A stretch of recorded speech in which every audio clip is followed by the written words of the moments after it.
Did you know there is a speed train from Suvarnabhumi airport to the city center? What is your seat?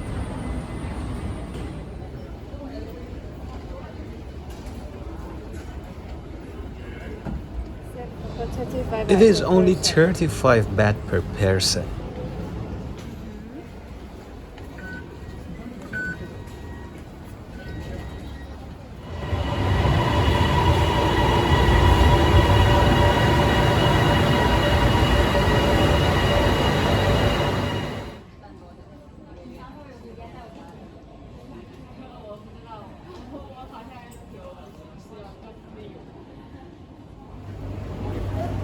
We are heading back from Suvarnabhumi airport to our location, which is Asuk, Sukhumvit, and our station would be Makasan, if I'm not mistaken.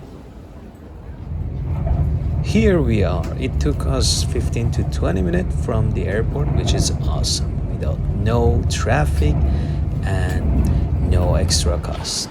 If this video was useful, please subscribe and like my video.